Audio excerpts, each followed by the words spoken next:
Now let's have the second presenter. We are pleased to welcome Professor Randy LaPolla. Randy LaPolla is a professor in Nanyang Technological University. Professor LaPolla.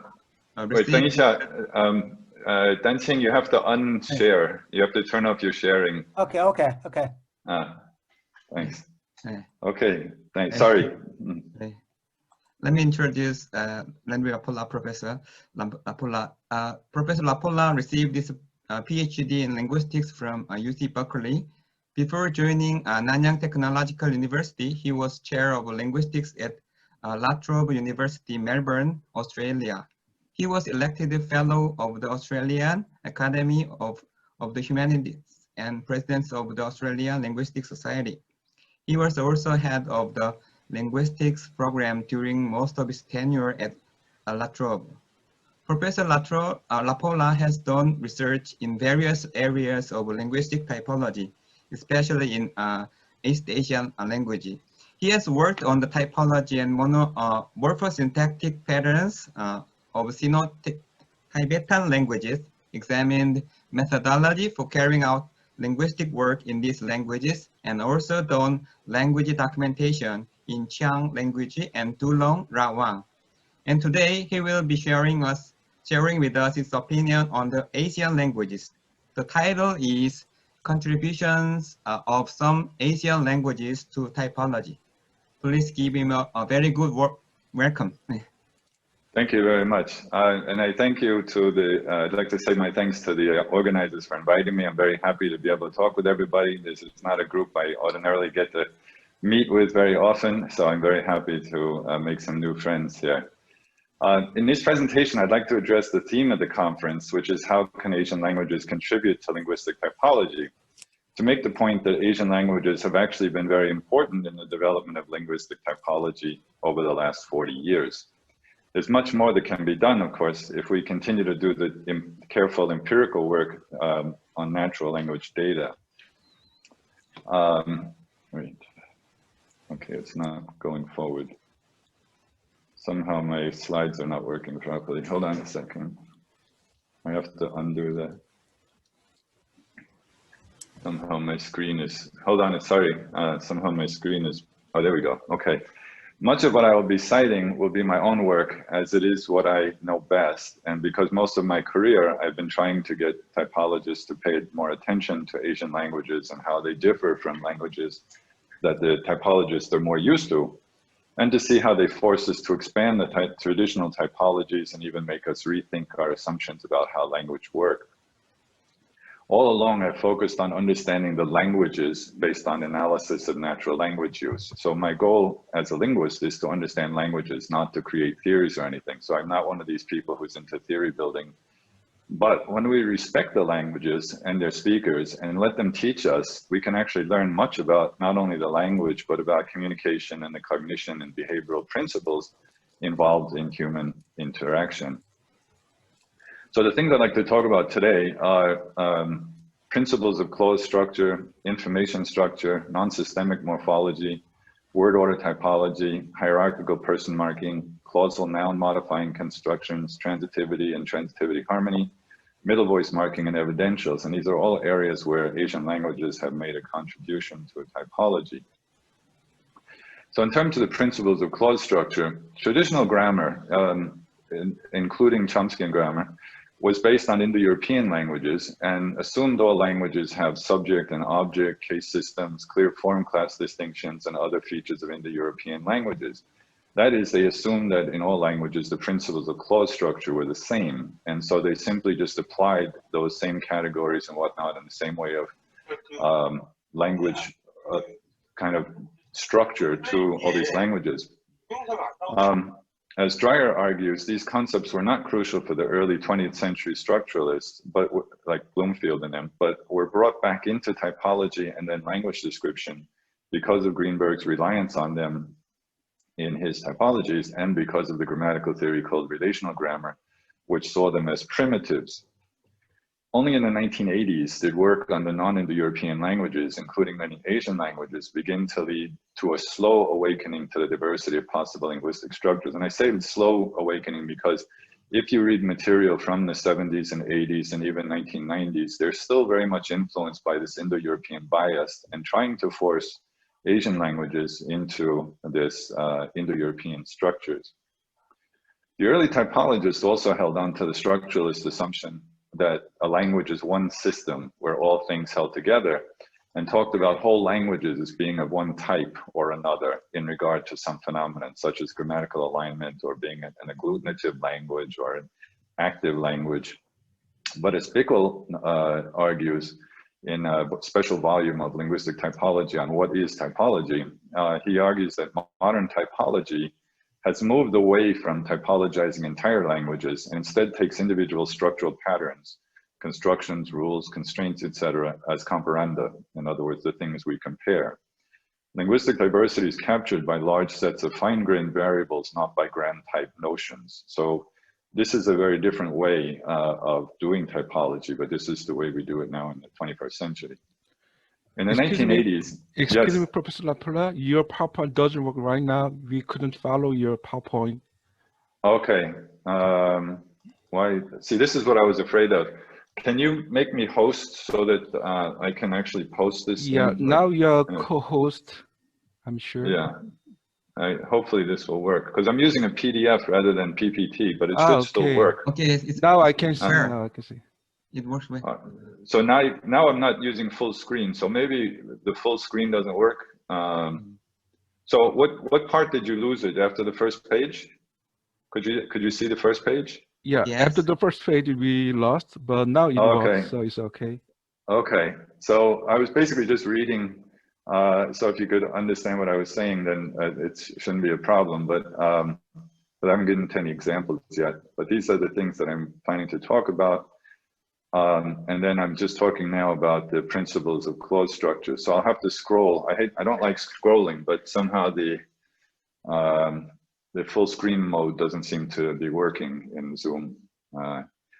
Okay, so this is going to slow things down a bit, but and might be annoying. But anyway, we'll go with this. So as I mentioned, in the 80s, we started to move away from this kind of Indo-European bias to some extent, but there was still this structuralist bias of seeing the languages as wholes rather than seeing them as individual constructions and individual things that we need to be comparing.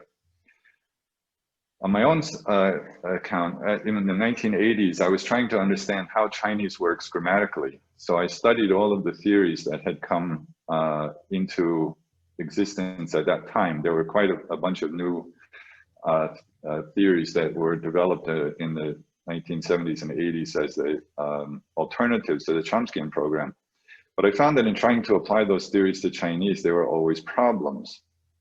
In particular, while studying lexical functional grammar with Joan Bresnan and applying the LFG lexical mapping theory for determining grammatical relations, I found it didn't work for Chinese, at least. There was no way to understand this using LFG, which was based on English.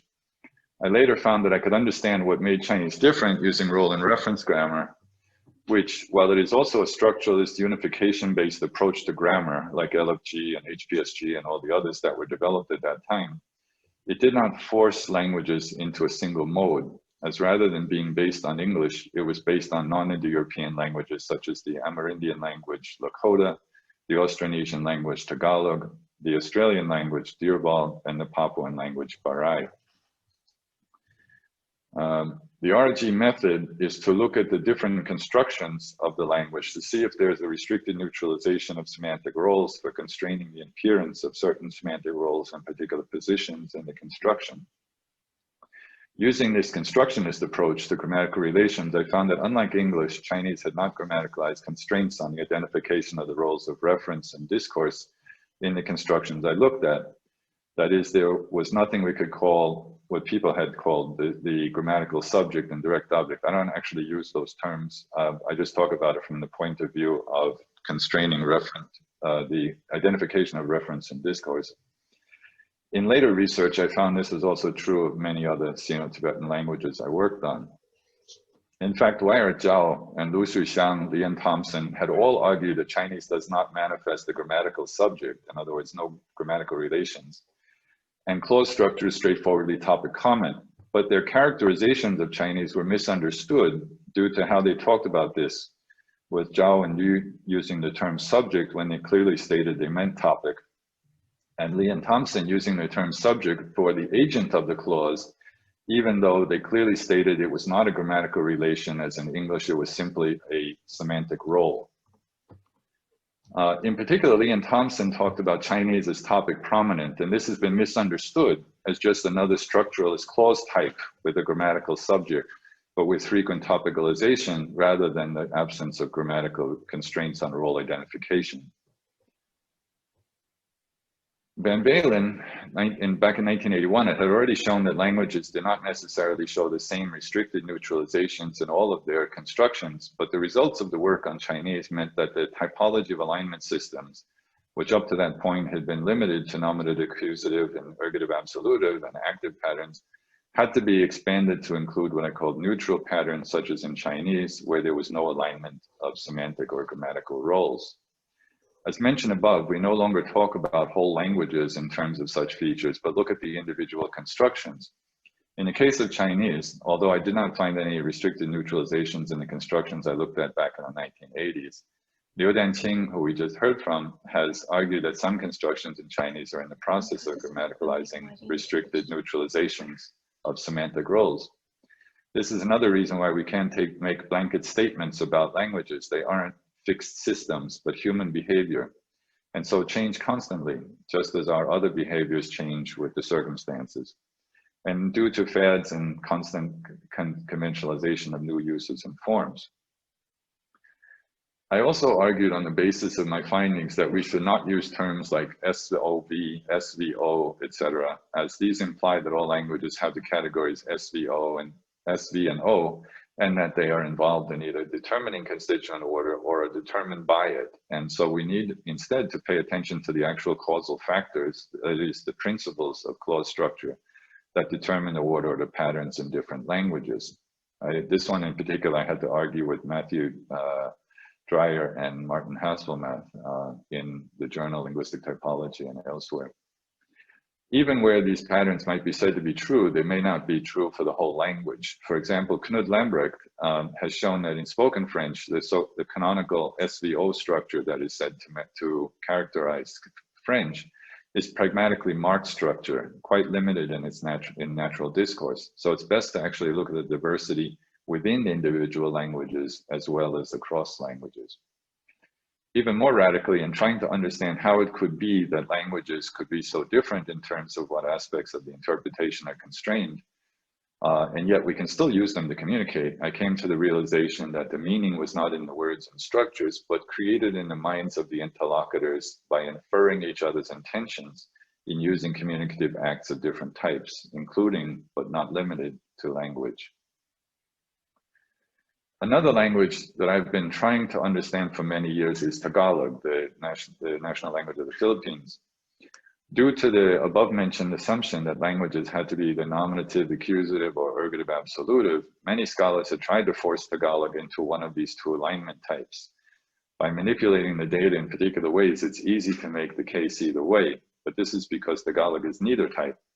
Tagalog clause structure works by very different principles, both in terms of information structure and in terms of grammar and morphology. The structure of the clause is essentially a type of referential phrase used for a number of different functions. As was mentioned earlier, I think by Dr. Park, the structure of the clause and the structure of the noun phrase are very similar. In Tagalog, they are exactly the same. But there is no such thing as a noun phrase in Tagalog. There are phrases, but nothing we can call a noun phrase. But anyway, the same type of phrase is used for clauses and referential expressions, but also other types of expressions, but has a topic in apposition to the phrase. So if you compare the examples, for example, kaibigan lang siya ng aking tatay and tinanong lang siya ng aking tatay.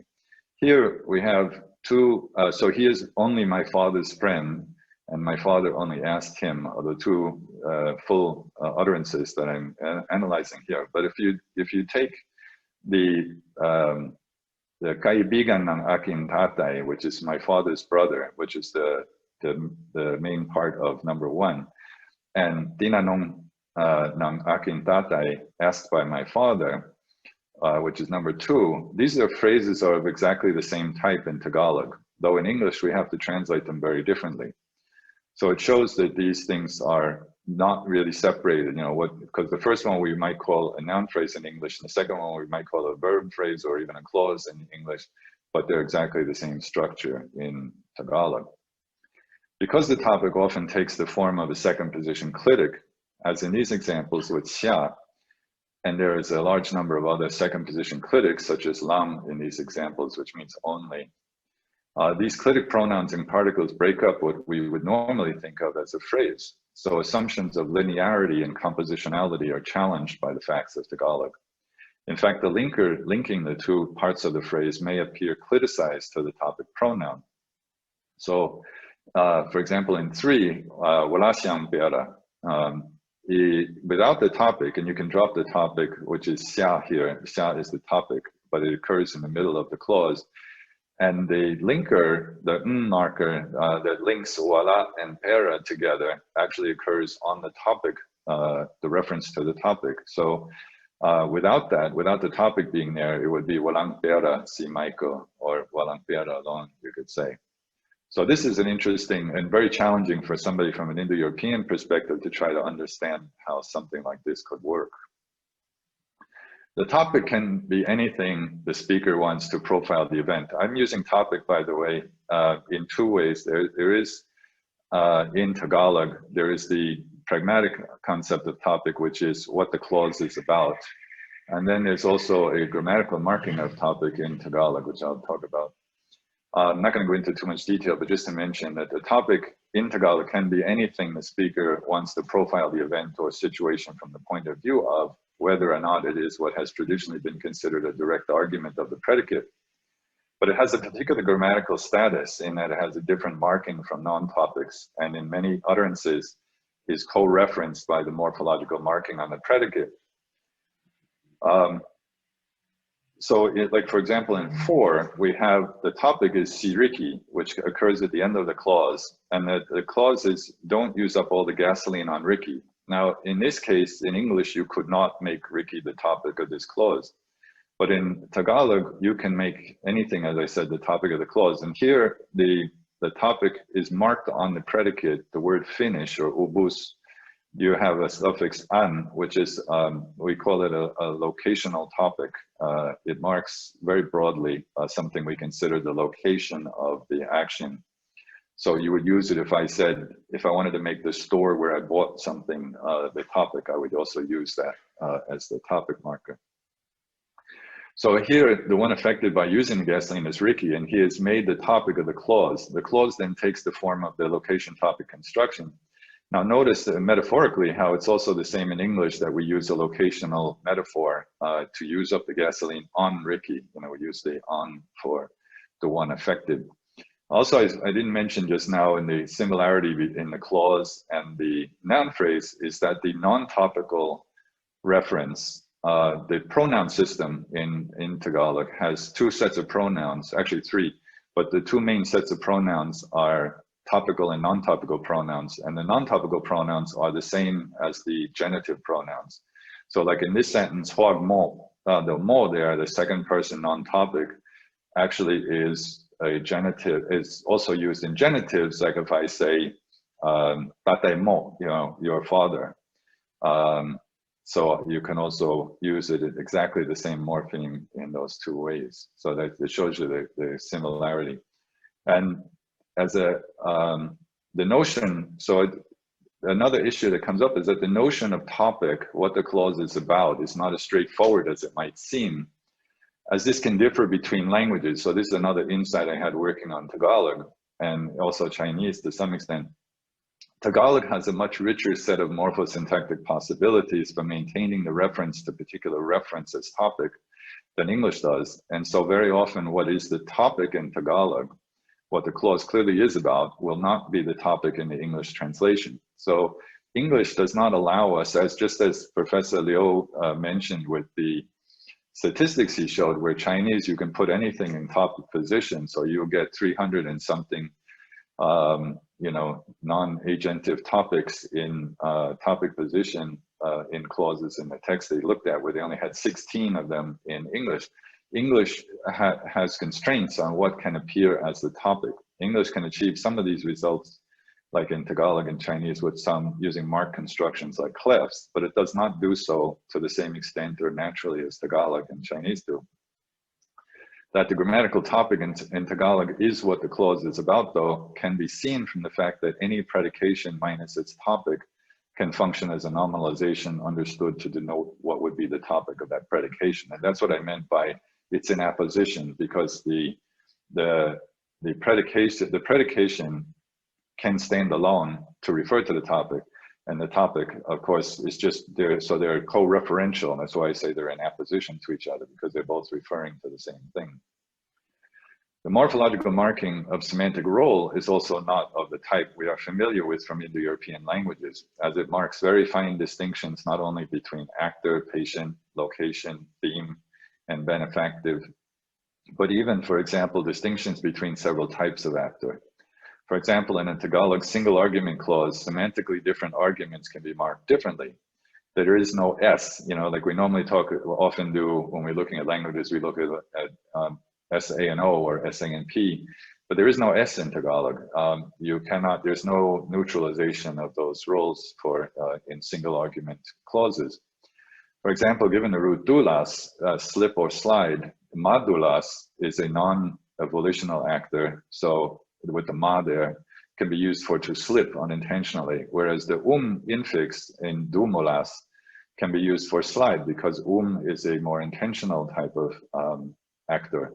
And the marking of an intransitive actor can be different from that of a transitive actor, even with the same root. So labas, which just means outside, can be used predicatively. You can use any word predicatively and any word referentially. That's one of the reasons why people say there are no form classes in Tagalog, but there are form classes, but they're morphologically defined, not like what we think of as noun and verb. So these labas can be used as a predicate, and so if you use it for an intransitive type of structure or a single argument structure, you could say lumabas, meaning I go out, lumabas ako, I go out, I went out. But if it's I bring something out, you use the same word there, labas, but you use a different agentive marker, maglabas. So you could say I brought out the bananas or whatever. And I also use the analysis of Tagalog clause constituents to argue that not only were there no word classes of the type expected given an Indo-European bias, but that there are no phrase structures in the language that we could identify as noun phrase and verb phrase. We would expect that, of course, if there was no nouns and verbs, we would expect there's no unique noun phrase and verb phrase. As I mentioned, there are structures, very clear structures, the noun phrase and the, not noun, but noun, which is a Tagalog particle that I call a relational marker that links two things together in a particular kind of relation. And then there's the linker type phrase. Those are the two key phrase types in Tagalog, and they're used for many different types of structures, including the clause structure itself as a noun phrase. This then meant the typology of clause structure systems had to be expanded again to include the Philippine type, which also exists in some residual form in languages outside of the Philippines. Okay, so next, turning to information structure. Given that the structure of the clause in Chinese is not based on grammatical relations, the question then is, what are the governing principles for the structure of clauses in Chinese? What I found from looking at natural data was that all of the clause patterns I found in the text could be explained using simple information structure principles. The essential idea is that speakers distinguish between topical and non-topical reference by putting reference to topical reference before the verb and reference to non-topical reference after the verb.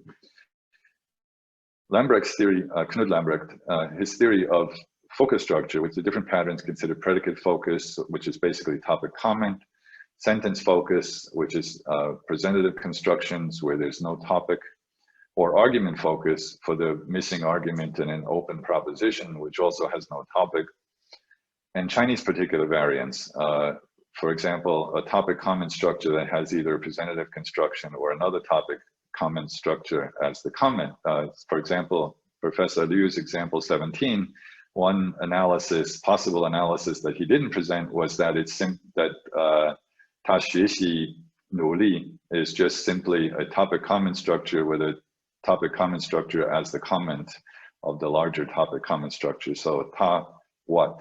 他学习努力 他学习怎么样学习努力 So it's just simply a double topic comment structure. These can be used to explain all of the patterns found, even those that could not be explained using assumptions based on Indo-European and using very simple principles of information structure. This then allowed us to expand our typology of clause structure types even further, as differences in information structure had been largely ignored as a governing principle in typology, except for some work by Bernard Comrie. This, as well as the Tagalog facts, also confirm the superiority of the constructionist approach to language structure. Work on grammaticalization also showed that grammaticalization is not of individual words into grammatical morphemes, but the grammaticalization of constructions. Turning back to Tagalog, another way that Tagalog has led us to expanding our understanding of the typology of languages is in terms of information structure. Many typologists, including the Prague School, which pioneered the study of information structure, assumed that in all languages the topic had to be clause initial. They believed this because this was the case in all the languages they had looked at. This is the problem with induction. If your conclusions are only as valid as your data. So when you go to look at data outside that, then you might find totally different patterns. And so while topic comment order is common in the languages of the world, Tagalog has shown us that it's not the only pattern found, as Tagalog has comment topic order in unmarked predicate focused clauses, like the one we just looked at. Tagalog also overturned the generally held assumption that the theme of the clause, the speaker's starting point, I'm using the word theme here in the theme ream concept, not theme as a movable object. So the theme of the clause is the speaker's starting point, the beginning of the utterance, is necessarily associated with topic. Some people had said that, like even Halliday and the Prague School had argued that topic was a necessary part of theme. In fact, theme is important because it's not only the speaker's starting point, but also the starting point of the hearer's interpretation and projection. That is the anticipation of what is to come. And so what appears in the theme position, what appears in the utterance initial position, influences the rest of the interpretation. And it was shown that languages differ in terms of what sorts of information they put into theme position. So Tagalog, for example, is very different from English. English puts marking of the grammatical mood in the theme.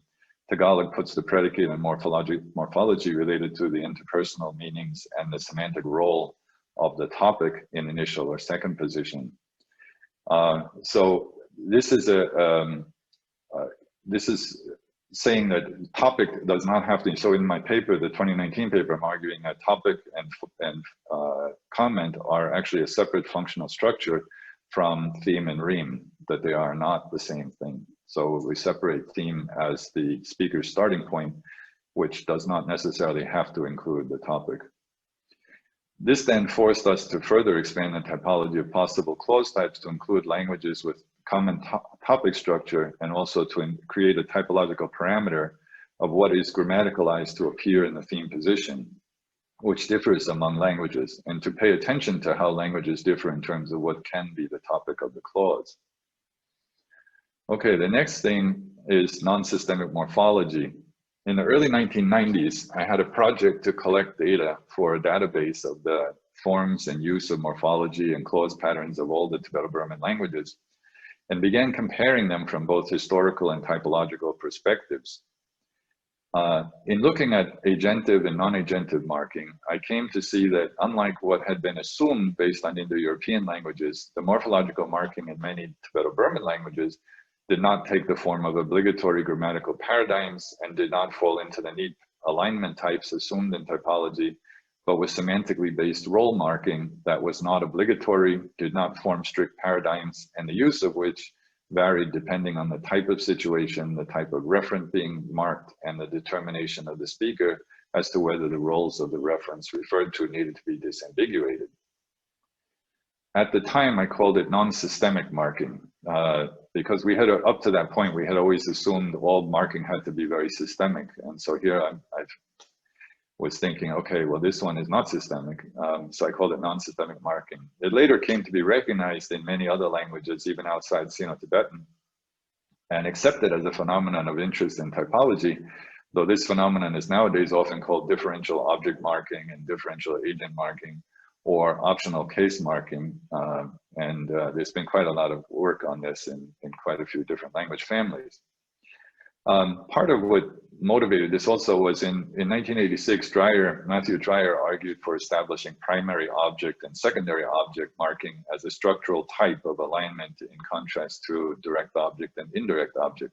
So again, at that time, they were still assuming all languages had fixed alignment systems. And so if you find something new, it had to necessarily be just a different type of fixed alignment.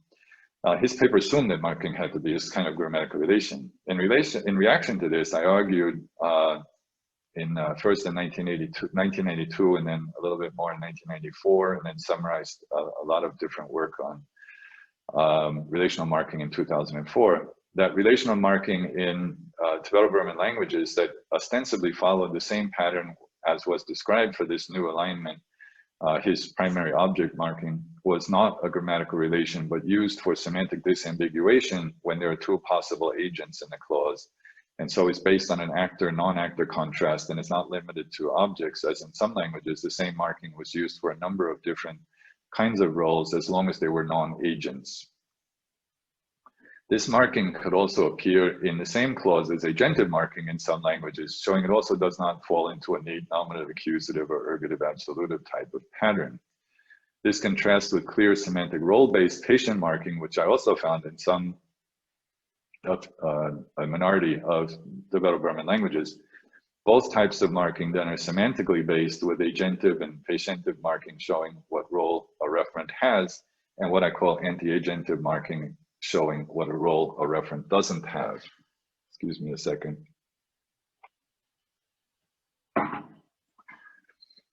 Okay, the next thing is word order typology. While carrying out my comparative Tibeto-Burman project, I became aware of some problems with the way word order typology was carried out, and also with the conclusions of some of the studies.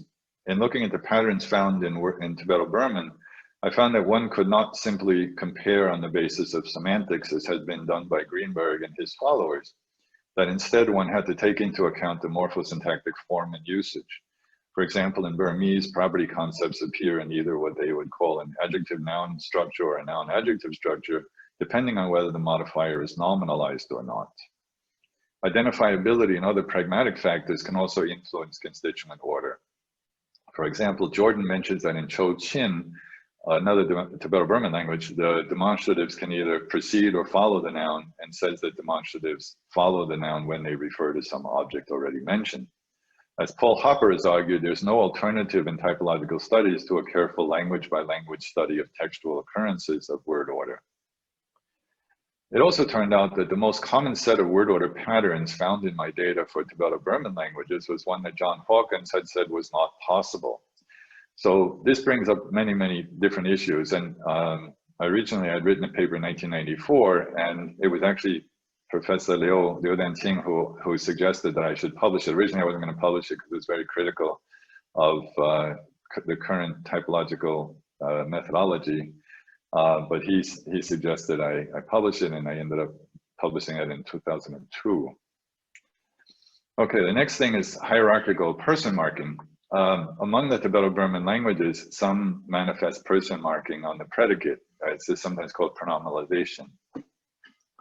Again, because of the assumption that languages were either nominative accusative or ergative absolutive, these systems had been argued to follow an ergative absolutive pattern, but I showed that the interpretation only held if the topic of the clause was always third person. If we look instead at more data, we find that the pattern is hierarchical, with preference given to first and second person marking, with some of the languages manifesting this marking also having inverse marking for when the situation was against the hierarchy. That is, like a third person actor acting on a first and second person. So here's an example from the Rawang language. riye, we carry them is just carry first person plural and then a non-past declarative marker. Riye is they carry us, where you have the same exact pattern as in A, but here you've added what I've marked here as non-first person. It's essentially similar to the inverse marking that you find in American Indian languages, which also have hierarchical systems, usually in fourth person, but third person marking. But here it's in terms of the person marking. Another interesting fact of these systems from the point of view of typology is that the referent marked by the person marking does not need to be what we think of usually as a direct argument of the verb. That is, it could be a possessor or even someone not mentioned in the clause, but affected by the situation. There's also, I just briefly mentioned, I didn't put it in here, but another thing that kind of violates these kind of assumed patterns from Indo-European is that you can mark the same argument several times within a single predicate. So in this language, Rawang, you can mark the first person up to 5 times in one predicate. Now that would violate all kinds of rules in formal syntax, but this is the way language is. And as I said, you should trust the language. It will teach you much. The Chang language is another example that has another language that has both semantic-based person marking agents, and also hierarchical marking for marking the person affected by the situation. So in example 6, we have, don't be noisy here, your father will be angry. But here, the person who the father will be angry at is marked on the verb as the one affected. So the son here at the end of the clause marks the person who is going to be affected by the clause. By the action of the person in the clause. So it's the father who is who's getting angry, and it's a mono single argument clause, but it takes the kind of affected undergoer. I mark it as you. It's not really undergoer in a strict syntactic sense. It's just whoever is affected by the action. So that's something also that violates all kinds of Indo-European based rules. So we really should just ignore those kind of rules. Another thing that came up was until was clausal noun modifying construction. So until the late 1980s, when Yoshiko Matsumoto started talking about Japanese relative clauses as being quite different from English relative clauses, there was an assumption that basically clausal modifiers of nouns all work generally the same way, and they were all considered relative clauses, just like in the European. And they were all considered in typological schemes like Keenan and Comrie as if they were all the same. Later, Bernard Comrie recognized the Japanese type as a separate typological type and called it the Asian type of relative clause. And he looked at other languages as well and grouped them together as the Asian type of relative clause in a couple of papers. And somewhat later, Comrie and Matsumoto and a group of us got together and had a project to look at different Asian languages from this point of view, and produced a volume of papers published in 2017. This volume showed the many different situations that can be covered with the Asian type of clausal noun modifier that can't be expressed using an English and an Indo-European type of relative clause, including ones where the head of the relative clause is not an argument of the modifying clause, so there's no gap or anything. So like, in this one, I wonder, or actually wonder if there aren't any speech which doesn't gain weight. You can't say that in English. So in English, to make this make sense in English, we have to add a whole bunch of stuff that's not in the Japanese. And it's not like, hidden or something, it's just not there. And Chinese, of course, is very much like this. In the volume, Chinese is the most radical in terms of the number of situations in which the same construction, which is in Chinese, in effect, a nominal compound as it involves a nominalized clause modifying a noun, can be used. So like in 我最近跑步的音乐都是只有 T7 的歌. So in this one, 跑步的音乐, or 我最近跑步的音乐, if we say it in English, the music that I recently run is got 7 songs, GOT 7 songs, you know, again, we have to put in a whole bunch of other stuff to make it make sense in English, to make it actually an argument of some verb in order for it to be possible in English. But it's very different in Chinese and Japanese. Now, turning to transitivity and transitivity harmony, work on the typology and history of Chinese and Tagalog led me to being a proponent of the constructionist approach to understanding language structures.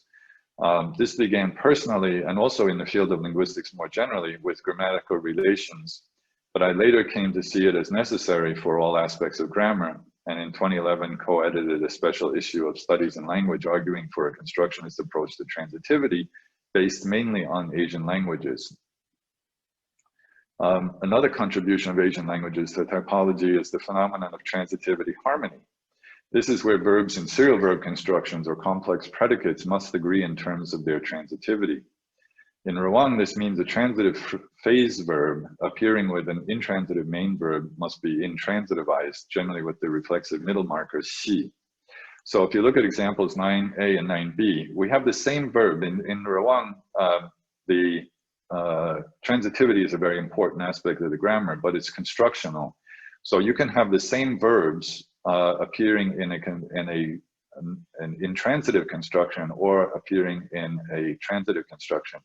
So in A, you have the verb eat, eat soft food, like rice, appearing in an intransitive construction. So the dang, to finish, needs to be intransitivized using the reflexive middle marker.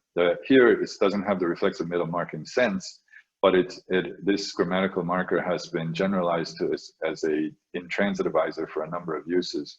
So this is one of them. So when you want to use this verb finish in this intransitivizing construction, you have to have this middle marker on there.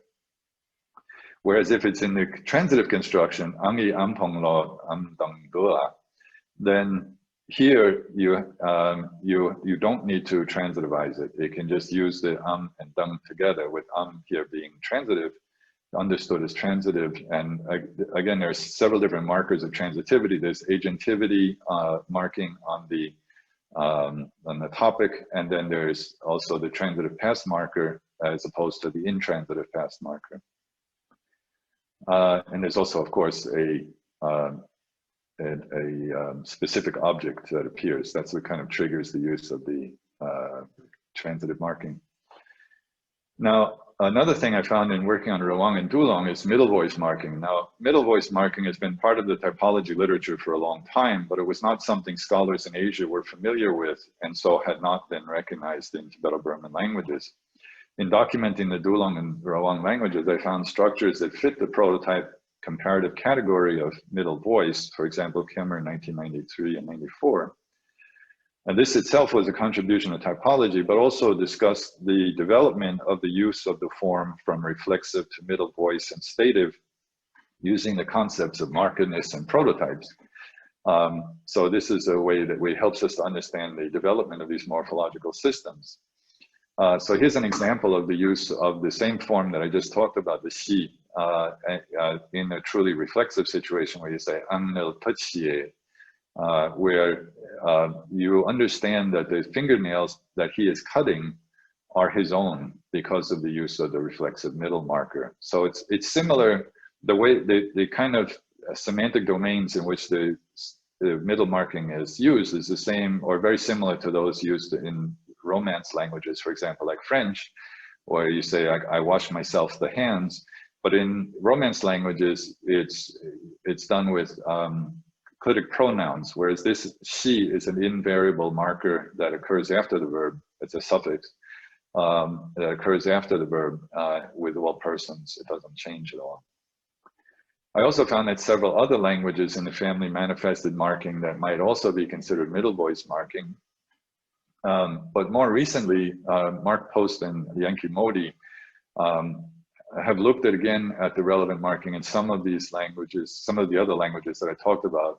This was a small group called the Tani languages, using much larger corpora. They've been doing field work on these languages for a long time, and so they have much better data than I had, and have argued that while some uses of the marking seem to be like middle marking, the marking has a broader range of uses in those languages that they subsume under what they call subject autonomy marking. And this represents a new structural type that they're putting forward, so far found only in these Asian languages. Okay, my last topic is evidentials, which came up a little bit earlier. Among the Tibeto-Burman languages, there are a number that manifest different types of evidential systems. Work on these systems has led to new insights recently into the typological complexity and subtlety of these systems, and have overturned some previous assumptions about evidential systems. For example, Willett, 1988, argued that evidentials do not occur within the scope of negation, yet we do find such usage in Aka, a Tibeto-Burman language. Work on Tibetan has shown that contra the standard definition of evidentials as grammatical marking of information source, and only that, the definition should be more broadly the representation of source and access to information according to the speaker's perspective and strategy, because there are many other factors involved. The empirical study and documentation of the Tibetan varieties, many Tibetan varieties, has shown that simply saying evidentials provide information about the objective source of what is said, does not cover all of the many actual uses of evidential marking. In particular, as reflected in the definition I just gave, in order to understand the use of evidential marking, we need to take into account the speaker's access to information, not just its source, and the subjective strategy and perspective of the speaker in representing a particular state of affairs. Access here refers to nonverbal access to information, such as sensory access and inference available to the speaker. Sensory access includes sight, smell, hearing, taste, touch, and also endopathic, somewhat inner sensations, such as being cold or painful or hungry, and emotions such as being afraid or being angry, as well as self-awareness, the mental activity of being aware of what you're doing. Oh, I'm thinking about this right now, kind of, self-awareness. In some cases, the same evidential marker can be used to represent different kinds of access to information. For example, the standard Tibetan sensory marker Duk marks information access to not only the 5 senses, but also endopathic sensations, depending on the context, but not egophoric. It's not used for marking egophoric, just for these types of sensations. The speaker also often can subjectively choose between different forms of evidential marking in reporting the same event, and can even lie or manipulate others with evidentials. So this is where the strategy comes in. You have to take that into account, that the speaker may have a particular strategy in the particular choice of evidential. There are different ways, like if you say there's a fire, it may be that you just saw smoke, it may be that you smelled smoke, it may be that all of them, and then you have a choice of which evidential you want to do. Is it visual evidential, or is it something you smelled, or maybe you heard something, or maybe whatever. There's all kinds of reasons why you might, ways that you are going to profile the event, you might say. Evidential marking can also be affected by considerations of politeness or degree of consensus or disagreement, different states of consciousness, like you're dreaming, you're awake, you're drunk, intentionality. I'll give you an example of intentionality in a minute, and cognitive access, identifiability can affect the choice of evidential marking. For example, in Chang, which also has evidential marking, when the directed visual evidential is used with a first-person actor, the sense is that the action was unintentional. As in the following example, this number 11, the context for this utterance was the speaker having hit the person while leaning back and stretching his arms without looking behind him. So you say, I hit him accidentally. You use, even though it's first person speaking about first person's action, you're using a visual thing as if, oh, I just saw that I hit him. So this is quite a different type of situation from intentional action. So these languages have taught us the importance of looking at cognitive access and its interaction with the source rather than just simply source by itself. Okay, my time is up exactly 1:50. All right, so I will end there. And thank you very much. I hope there's some comments, questions. Okay. Thank you for your wonderful presentation, Professor LaPolla. Now, let's have time to ask questions and discuss Professor LaPolla's presentation. Is there anyone who wants to ask about today's presentation?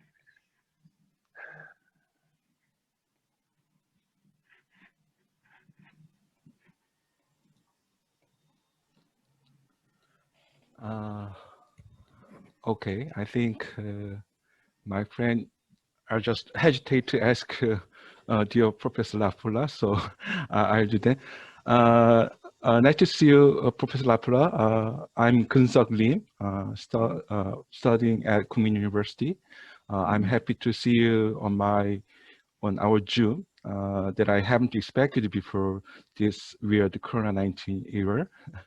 Actually, I have two questions, so you can skip my first one because I'm struggling with linguistic typology, but still I need study more. So firstly, I am not sure whether I understood your presentation well, but your presentation seems to show us the universalism or the largely accepted assumptions in the domain of linguistic typology should be reconstructed very carefully. Right. Yeah. Yeah. I don't believe in universalism at all, actually. Yeah. Yeah, right. Yeah. Yeah. And at this point, you showed us that, I mean, 8 subtopics that, I mean, Asian languages can contribute to for that.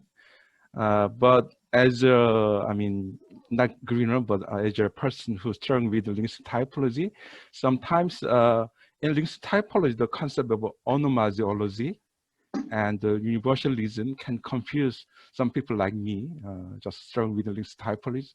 So as far as I know, onomasiology is the one of the basic concept of linguistic typology, but sometimes there are just some overlap between onomasiology or universalism.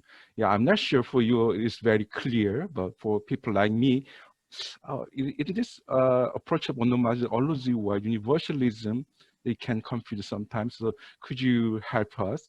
For, of course, you can skip my first question if you want. And second one is related to our first presentation of Professor Chino Park. He mentioned the evidentiality in Tibet languages. And you posed 2 questions, one of them related to the evidentiality in Tibetan languages.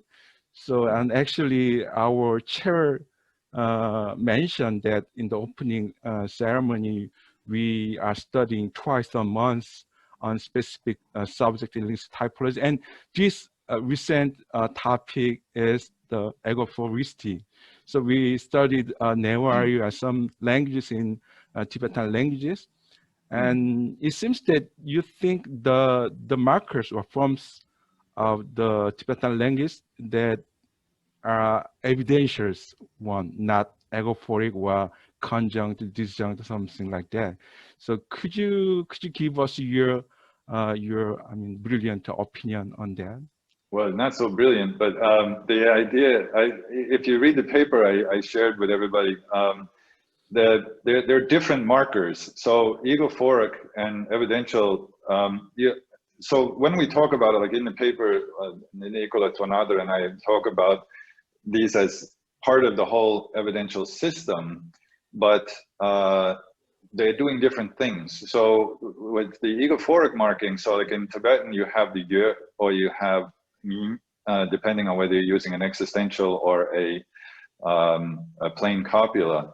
So if you say na pöbayin, I am a Tibetan, right? So there you're using egophoric, where you're using an egophoric type of marking. You're not using what we normally think of as an evidential in the sense of it's not based on some source. Mm-hmm. It's based more, as I mentioned in my brief comment there, it's based on your epistemic authority. Yeah. Which is similar to, like, those of you, if you know Japanese, in Japanese, I can say, biru o nomitai, I want to drink beer, right? You can use the tai suffix in Japanese, but I cannot say, you want to drink beer and use the Thai suffix, right? So because I have epistemic authority to say that I want to drink beer, that's what we call these endopathic kind of emotions. So I have the desire to drink beer. So that's an endopathic kind of thing. Only I really know that, and only I have the epistemic authority to talk about that. Yeah. Whereas when I talk about somebody else, I can only go with the visual or inferential epistemics. I cannot do it on the basis of this egophoric, because I'm talking about someone else. Whereas if it's egophoric in the sense of like milieu, there are people with me. I can say, you know, milieu in Tagalog. I mean in Tibetan, as opposed to mido, where I see some people there. So one is kind of you're talking about it from the point of view of your own awareness of something that's based on your kind of internal knowledge system, I guess you might call it, whereas the other one is based on some kind of external stimulus. So if you want to separate those as two categories, that's fine, because they are really, in a sense, doing different things. Okay. But normally, when we talk about them, we consider them one system, even though they're doing somewhat different things. So one is marking kind of reaction to some stimulus. One is marking your internal state, knowledge state, or emotions, or something like that. Okay, thank you so much. All right. And the first question, one of the things I actually started in philosophy before I moved into linguistics, and one of the things that annoys me about philosophy, I still do. I actually teach in the philosophy department here in NTU as well as in linguistics. One thing that annoys me about philosophers is very similar to what happens in linguistics as well, is people think that just by throwing a label on something, you have explained it, or you have understood it by just putting a label on something. And those labels, once you label something, it's kind of tainted with everything to do with it has ever done with that label. So I really try to avoid those kind of labels, and I just try to explain things as they are. That's why I don't like SOV. I don't like saying a language is nominative accusative, or I don't like all these different labels. I don't like that. I've argued in print that you should really just explain what's going on with each language. And in terms of, but I could say I don't believe in anything I make a distinction in terms of universality, in terms of what we might call de facto universality and de jure universality. So de jure universality would mean that they're necessarily universal. So like in formalist linguistics, they assume certain things are necessarily universal. And even a lot of the so-called functionalist approaches, including RRG, rule and reference grammar, assume certain things are universal. I don't assume anything is necessarily universal, because we've only looked at a small number of languages out of the total thousands of languages available. We've only looked at a few hundred. So we don't really know what's possible and what's not possible. We could never say something is not possible. And that was something that really bothered me about typology, is trying to say that some word order patterns are not possible or something like that. Because it was just really faulty reasoning. But de jure is something I definitely think shouldn't really be talked about. But de facto, there are things that are de facto universals, possibly. Things that are shared reactions to some situation. So say, for example, in culture, I don't make a distinction between language and other aspects of culture. They're all governed by the same principles. They're all behavior. Language is not a thing, it's a behavior. So it's governed by the same principles as our other behaviors. So if you think about, probably every culture has something like a bowl, right? So we all need to drink water. And you can stick your face in a river and drink water that way, but it's much easier to use your hands to pull some water up, right? And then many cultures have taken a piece of bamboo or taken some other thing and made a bowl out of it. So possibly you'll find something like that in every single culture. But does that mean that there's some hardwired bowl in our brains? Or does it just mean that we're all reacting to something in the environment in the same way? Because we find, actually, I edited a book in 2015 looking at non-linguistic factors that influence linguistic structure, that we find more and more we've been looking at these things that our language, our way of, our whole culture, it was reacting to things in our environment, geography, rainfall, the shape of our islands, if we live on islands, all kinds of things can affect the way we talk about things, the way we understand things, and then that of course influences how we talk about things. Is there anything that's absolutely universal? I don't know. Okay. I can't say for sure. Never say never. Thank you so much. Thank you so much. Thank you. It's been a little over the set time, but it'd be nice to take some time to briefly discuss the questions posted in the chatting room. During the presentation, questions are being posted in the chat room in Zoom program. Professor Bach, can you explain the question in the chat room? This question is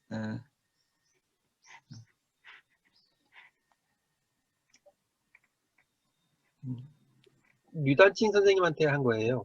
네, 류단칭 교수님께서 아까 발표하신 거에 대해서 네. 박종 교수님께서 질문을 이렇게 해주셨는데 종합 토론 시간 하는 것보다 지금 약간 시간을 내서 조금 질문을 하고 토론을 하면 어떨까 합니다. 그런데 지금 시간이 돼요? 안 되잖아요. 3시인데 3시 30분까지 있는데 조금 어떻게 할까요? 3시 지금 시간이 있어요? 네, 네, 지금 좀 하는 게 더 라폴라 선생 저 퀘션부터 받지 그래요. 그럴까요? 지금 예. 라폴라 선생님 한마디 질문하겠는데요. 네네. Professor LaPolla. Hello. Hello. Glad to see you after again. my email about ICCS hosting. Right. Corona is a problem, and right. You mentioned languages that have the evidential that shows the internal, subjective feelings and sensations, right? And we have the same kind of function of our direct evidential 더 in Korean. For instance, I was busy, 더라, and so on. Then, that shows that I had that kind of feeling, and I sensed it. It's not visual, but it is expressed by the same evidential marker, and it's very interesting. I have a long discussion of it in my recently published paper, so I can email you. Okay, thank you. Thank you for mentioning it. So that's a very kind of widespread phenomenon in different languages. Right. Well, I don't like it. I don't want to say anything is universal, as I just mentioned, but there are lots of things that you do find some commonalities, but I really argue strongly for treating each language on its own and not assuming anything about languages. So it's very good if you do find things that are similar, and then you can try to look for patterns across languages. That's what typology is about, to try to find if we have some things, but based on comparative concepts rather than assuming the same categories. It's a very different thing to say, okay, we're going to compare these on some kind of meta concept, like a comparative category, as opposed to saying that they are the same category, right? So I don't assume the same category. We don't, in typology now, we don't assume that we assume that the languages each have their own unique categories, and so we have to describe it on its own terms, and then if we do comparison, we then have to, that's a different step altogether to see, okay, how does that relate to other languages? But I'm very happy that when things do show some kind of similarity across languages, then we need to explain that using some kind of cognitive or environmental principles, or even sometimes language contact or whatever. There's many different ways that we might explain it. But yes, thank you.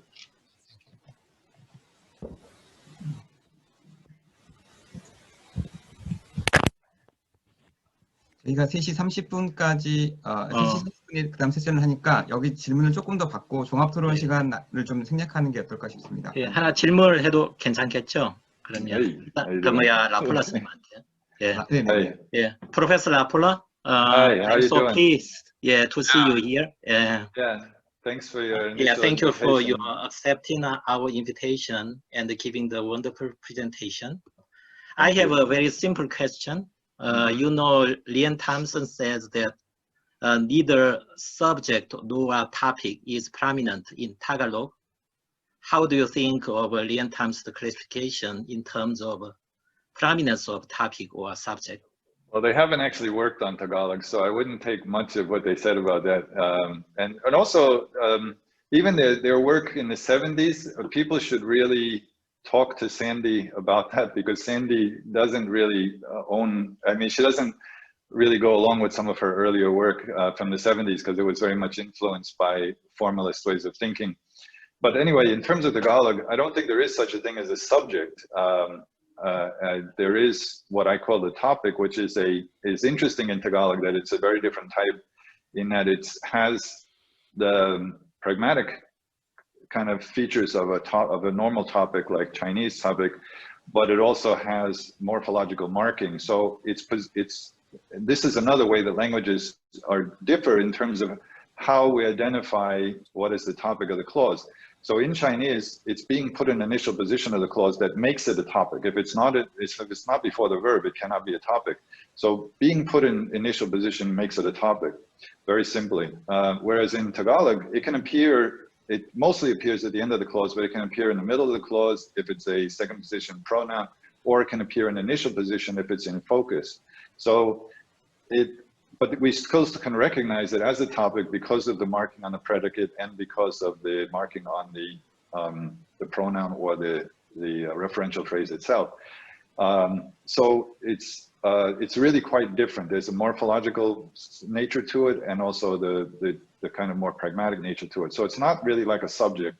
And this is actually how the whole debate about subject came up in the 1970s, that Schachter, a specialist on Tagalog, who wrote the best, Schachter Notanis wrote the best grammar of Tagalog. He argued that this thing they called topic had some things that look like subject, but had other things that look like just topic, and so it wasn't really a typical subject, and so there really nothing isn't a subject. And then so people that started that whole 1970s, there was this whole fad of looking at subject, but then one of the problems with that whole thing was looking at subject as a category, where subject is not really a single category. It's a relational concept, and a grammatical relational concept of particular types of constructions. And so that's why now we're looking more at constructions rather than assuming these global categories in languages, and even in languages that supposedly have subjects, like Italian and English, they don't work the same way. So, for example, cross-cause co-reference constraint in English is a very strong one. So if I say the man dropped a melon and burst, it has to mean the man burst, not the melon burst.